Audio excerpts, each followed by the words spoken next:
A story by Meredith Davis. We, the jury, find the defendant, Richard Bland, guilty of murder in the first degree in manner and form as charged.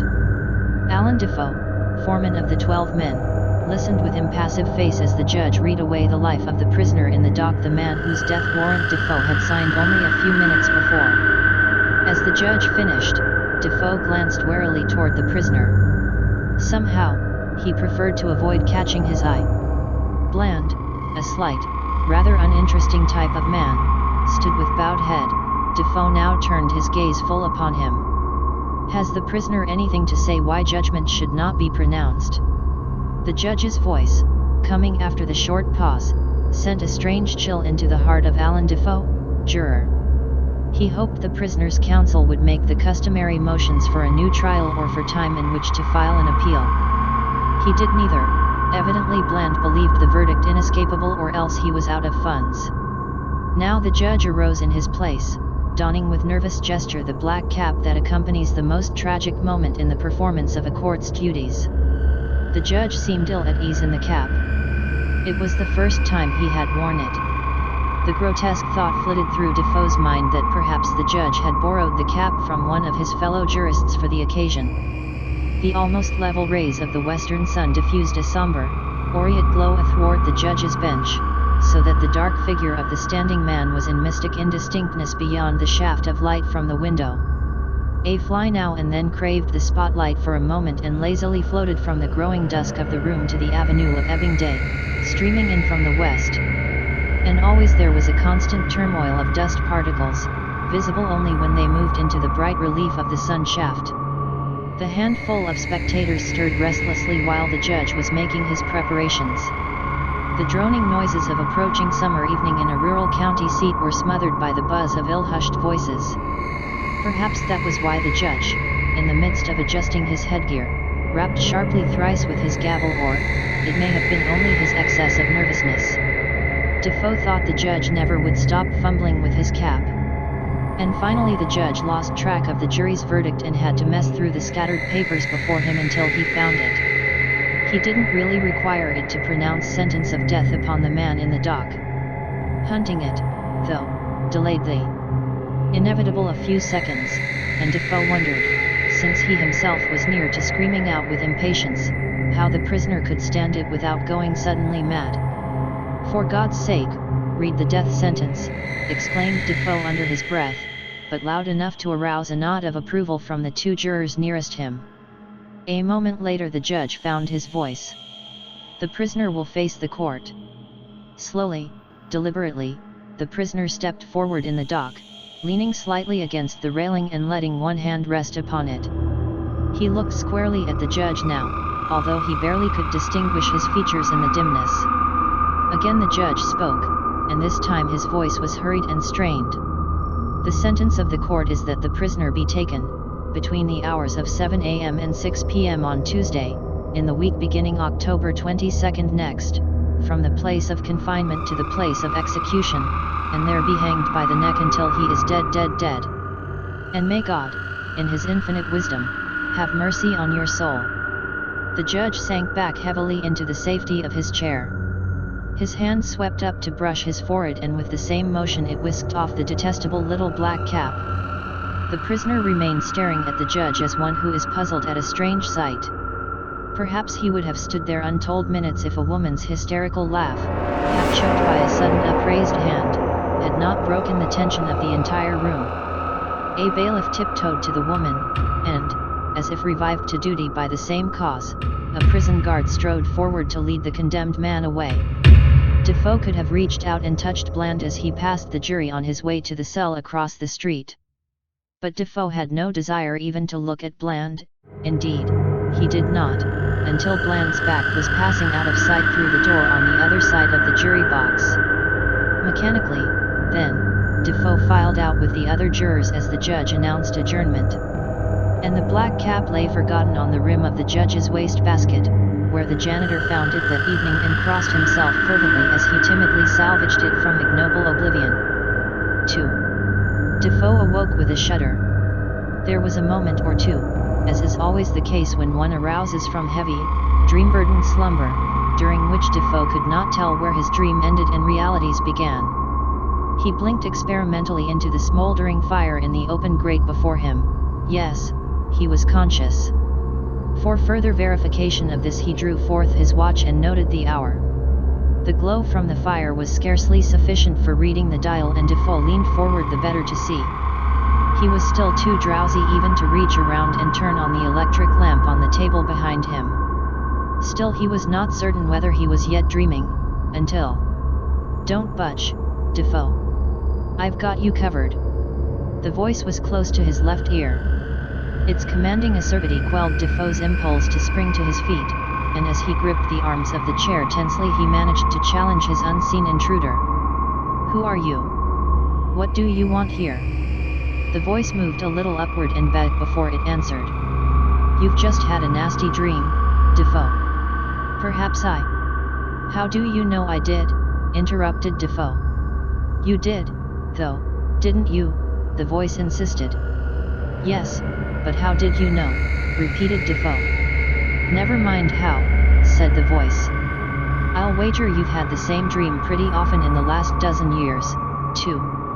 It must be hell to have a scene like that forever before your mind, so that you're always in dread of dreaming about it." "What scene?" demanded Defoe. "Are you a mind reader, a wizard, what are you?" The voice chuckled. "None of those," it said. "As I was saying, you must be afraid, almost, to go to bed at night."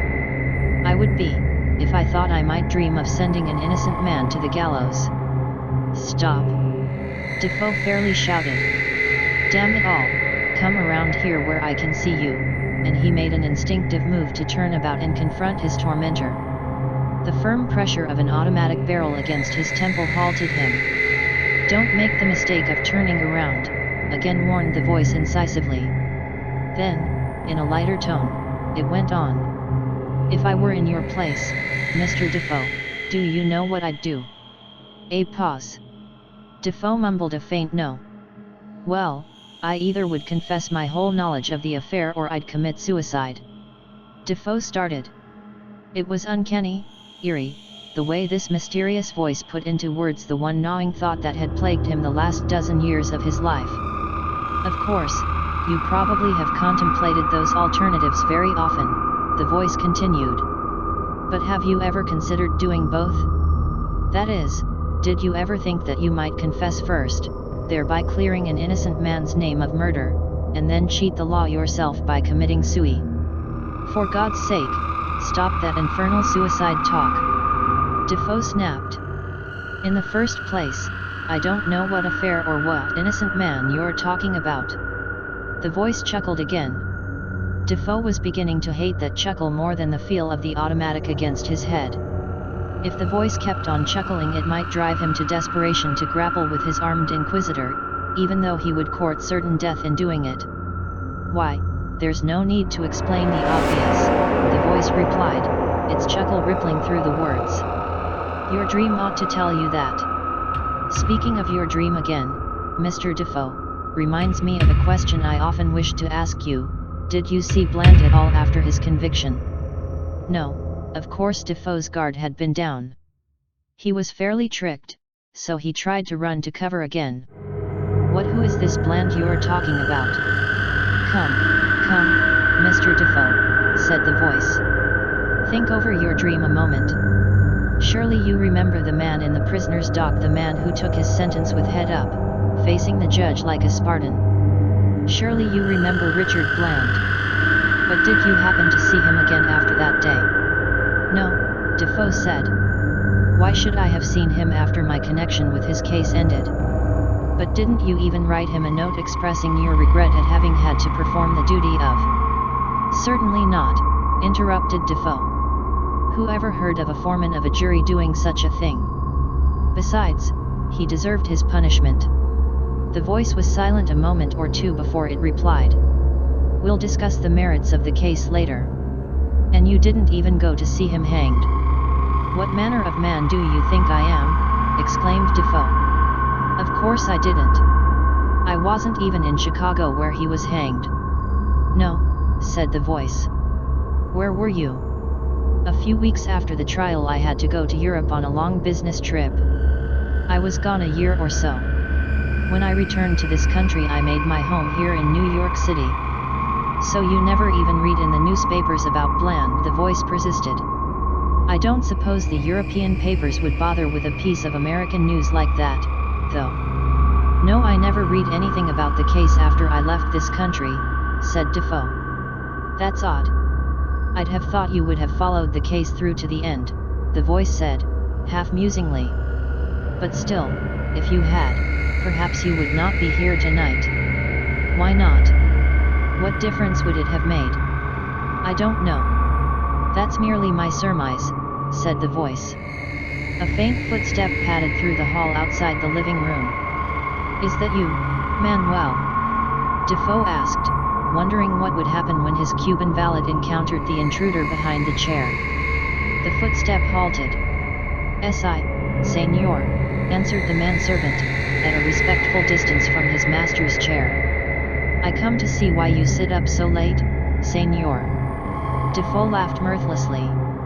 "Well, truth to tell, Manuel, I am detained on business," and he wondered again how Manuel had escaped noticing the other presence in the room. "You mean you fell asleep, senor?" asked the valet. "I did, but some friendly caller has kept me pretty well awake the last 10 minutes. But he has gone? And you come to bed now?" inquired the Cuban. Defoe, after a pause, said, "Yes, I might as well go to bed, I guess." The voice behind the chair broke in. "Tell your valet you will smoke another cigar before you retire." Defoe settled down again in the chair. "You heard, Manuel?" he asked. "You see, my visitor says he wishes me to smoke another cigar." "But I see no visitor, senor," said the Cuban. "You heard what he said, though," Defoe insisted. "No, senor. I only hear you say he wish you to smoke another cigar," explained the valet. "Well, you ought to have your ears examined, Manuel. Get my box from the table and hand it to my visitor." Manuel fumbled in the darkness until he found the box, then handed it to Defoe. The latter waved it toward the voice behind him. "My guest first, Manuel," he corrected. The Cuban stood motionless. "I see no one else," he insisted. The voice interrupted. "Tell him I don't care to smoke, Mr. Defoe." "I can see no one, senor," the Cuban repeated. "But didn't you just hear him?" Defoe cried, leaning forward nervously. "No, senor, I hear no one speak but you." Defoe stared up at his valet, then half rose from his chair. "Sit down, Defoe," commanded the voice sharply. Defoe sank back once more. "There," he exclaimed to his valet. "Now tell me you didn't hear anyone order me to sit down just then." The Cuban shook his head. "No, senor, I hear no one talk but you since I come in." His master swore helplessly. "Are you trying to make a fool of me, Manuel? Do you dare stand there and tell me no one spoke to me?" "I don't know, senor. I only know I hear no one speak." Again the voice intruded. "It may be that Manuel thinks you are trying to make a fool of him," it suggested. "Do you?" Defoe asked the Cuban. "Do I what, senor?" the valet asked, placidly. "Do you think I'm trying to make a fool of you?" "I do not say so, do I, senor?" the servant replied, deprecatingly. "No, but you heard or did you hear this visitor say it?" The Cuban, almost tearfully, denied it, becoming verbose in his protestation. Defoe flapped his arms on the wings of his easy chair and bade his valet hush. "Get out of here, you brown-skinned dumbbell. One of us has gone crazy tonight." The Cuban moved off, keeping a suspicious eye upon his master. His retreating footstep presently was heard dying away in the hall outside. "Well, what do you think of that damned little Cuban?"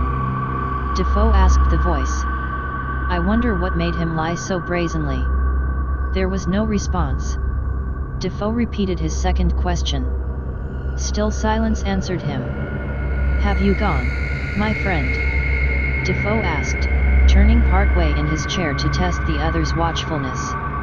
This time no automatic punched his head and no command wilted him into the depths of his chair again. Still doubtful of his good luck, Defoe called out once more. "I say, stranger, have you gone?" The only sound that greeted his ears was the faint creaking of a window in the adjoining dining room.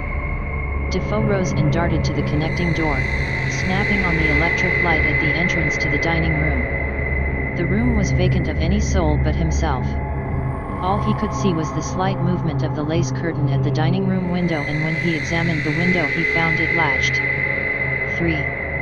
The next day Defoe went to his doctor. He wished to take stock of himself.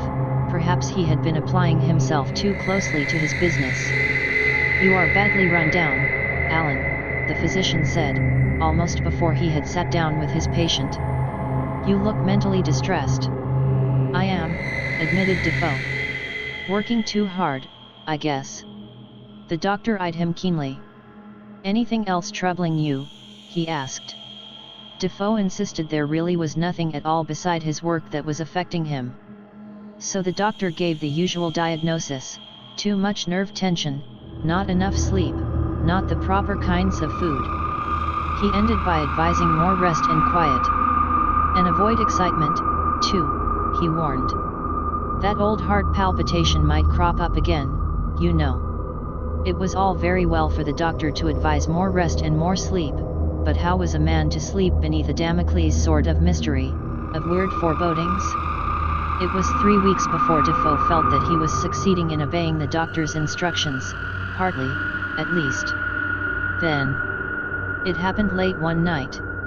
Defoe lay in bed, his back to the lighted electric lamp on the table. He had fallen asleep, reading. Suddenly he stirred at a touch on his shoulder. "That you, Manuel?" he asked, drowsily. "All right, put out the lee." "No, it is not Manuel, and don't bother to turn around, Defoe." This last sharply, as Defoe made a movement to arise in bed. "You again?" Defoe exclaimed. "What? How did you get in?"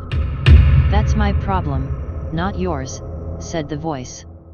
"I merely dropped in again to inquire if you had thought any more of doing what I suggested." Defoe checked an insane desire to leap out of bed and make a break for the door, anything, to escape this tormentor at his back. But he remembered the automatic. He got himself under a semblance of control before he answered. "Your suggestions were ridiculous. Why should I have anything to confess about the bland trial, or why should I commit suicide over it?" He even essayed a laugh meant to be derisive. But the intruder chose to ignore Defoe's evasions. His next remark was as startling as it was illuminating. "Did you know," said the voice, "that of the other 11 jurors who convicted Bland, only 7 are living still?"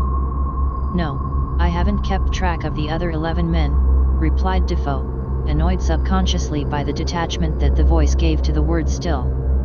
"Well, I have," said the voice. 2 of the surviving 7 are in insane asylums, 2 of the 4 dead committed suicide. Defoe could brook it no longer. He wrenched around in bed to grapple with his antagonist, forgetful, in his madness, of the automatic. But before he could free himself from the bedclothes the lamp was snapped out, and Defoe was left ignominiously tumbled in the darkness on the floor. A chuckle from the vicinity of the bedroom door told him of his guest's departure. When morning came, after the nerve-wracking night, Defoe found it hard to realize that his 2 experiences with the voice really had taken place.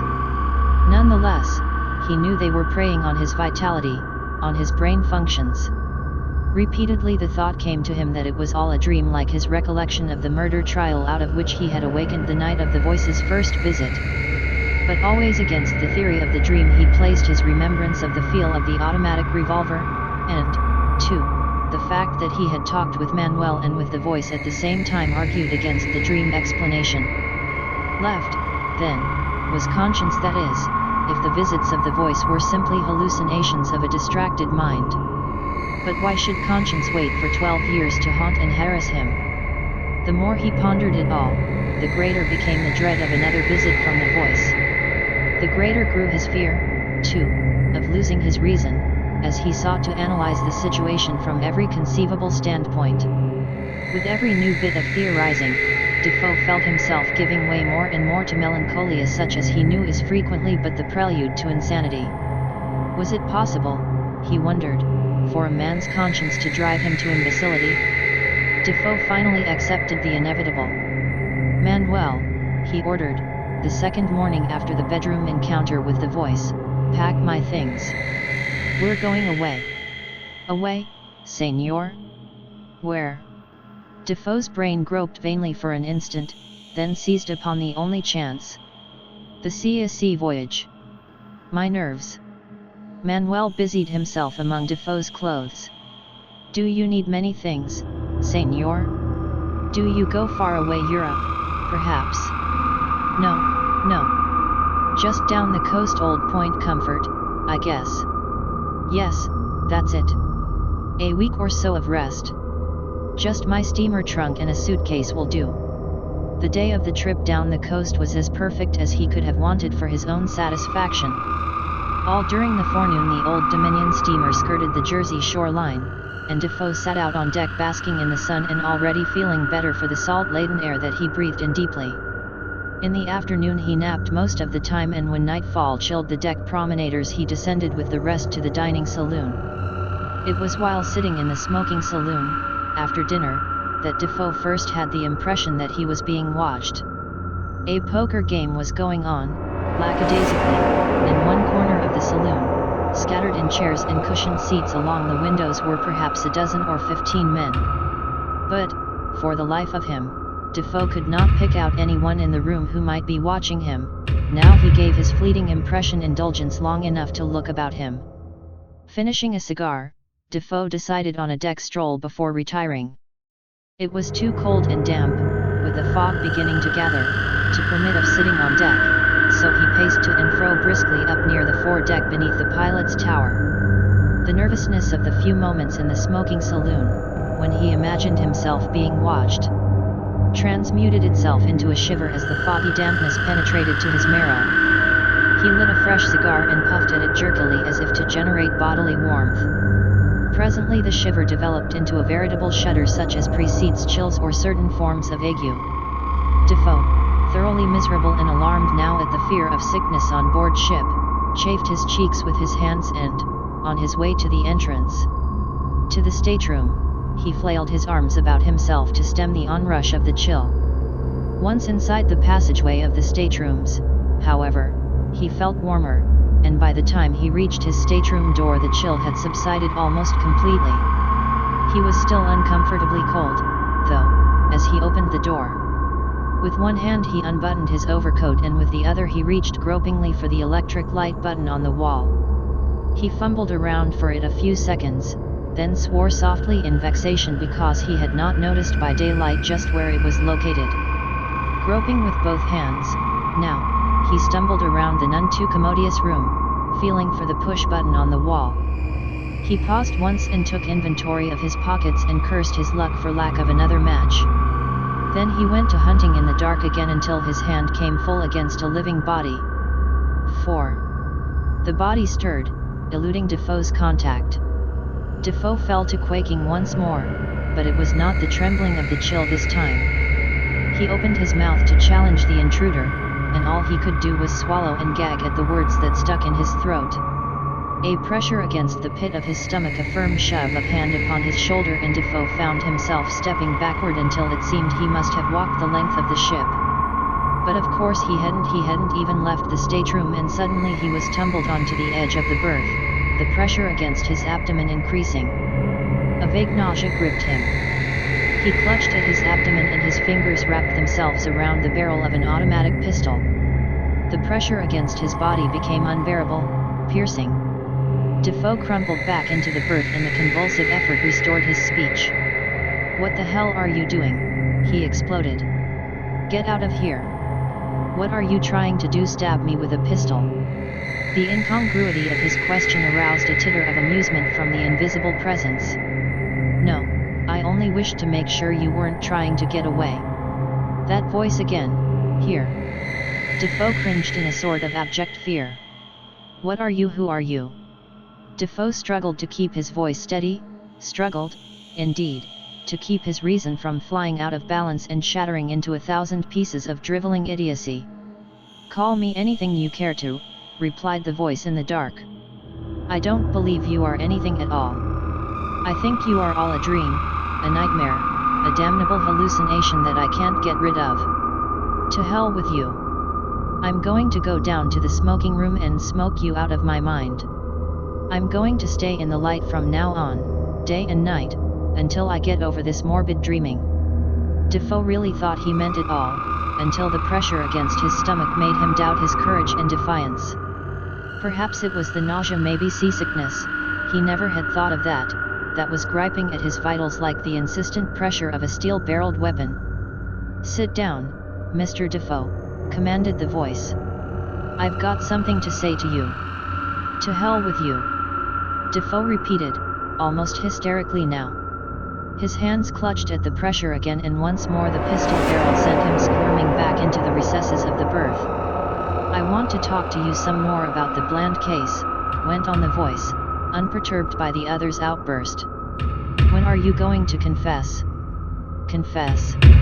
Defoe parried. Confess what? Confess that you knew Bland was innocent when you convicted him, said the voice. But I didn't. It was like wrestling with one's conscience, Defoe thought, this interminable denying of Bland's innocence. He was wearying of it all, his mind was revolting at the repeated third degree of this mysterious voice. Soon, he feared, his brain would refuse to function. But you said you did, the voice insisted. When? It's a lie, exclaimed Defoe. The voice chuckled, sending a shudder through the man crouching in the corner of the berth. You probably don't know, Mr. Defoe, that for a number of years you have had the treacherous habit of talking in your sleep, talking volubly, excitedly, sometimes almost reconstructing entire incidents in your talk for the benefit of anyone who might happen to be listening. Well, asked Defoe. Simply this, Manuel has overheard enough to. Manuel, broke in Defoe. What's he got to do with it? I forgot to tell you, the voice apologized. The Cuban is my Confederate, former member of the secret police of Havana, you know. I saved his life during the Spanish War, and well, he's paying back an old debt, as he calls it. He let me in and out of your house, and tipped me off about this trip. You see, Manuel had overheard you say, in your sleep, that you convicted an innocent man of murder. So I knew your conscience. Are you trying to be my conscience? Are you trying to plague me into confessing? Are you? No, answered the voice, unless you choose to call me your conscience. I'm willing. You seem to be in need of one. Do you know, Mr. Defoe, and the voice took on a more affable tone, you have been fearfully distracted the last few weeks or months. You need a rest, a long rest. Defoe was silent, hunched in the retreat of the berth. He had no fight left in him. Presently he fell to whimpering quietly, as a child does when it is punished beyond endurance and is too frightened to cry. The voice, it seemed, missed the old combativeness, gone so quickly after Defoe's late outburst, so it prodded the hunted man with its chief weapon, not its pistol, but its chuckle. This time it chuckled devilishly, aggravatingly, and it rasped against the tender sensibilities of the sniveling Defoe like salt in an open wound. Then something broke what little bonds of restraint remained in Defoe. He sprang, cat-like, to the outer edge of the berth and lunged for the arm that held the pistol. In the darkness his head struck the cross support of the berth above and he slumped forward, half dazed by the blow.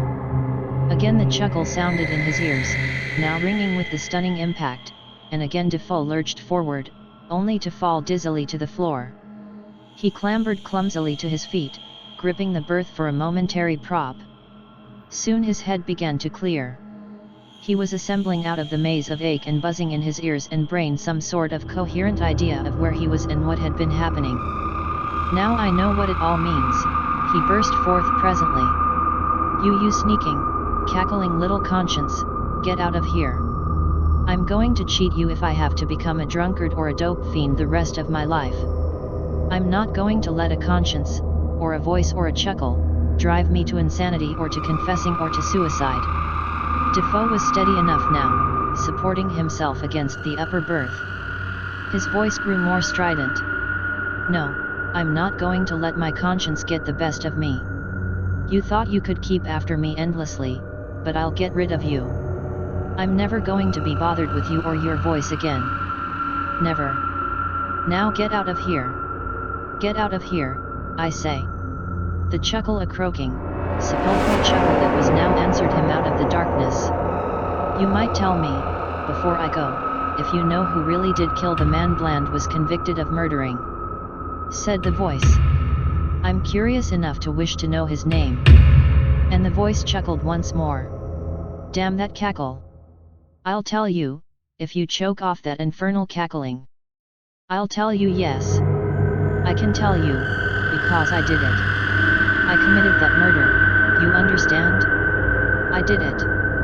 Now cackle all you want to. And I convicted Bland of it.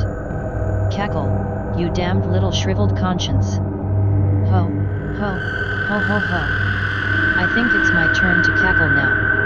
The words of the hysterical man rose to a maudlin scream that reverberated piercingly in the little stateroom. Now get out of here for good, the raving Defoe shouted, recovering coherence of speech after a time. Get out before I...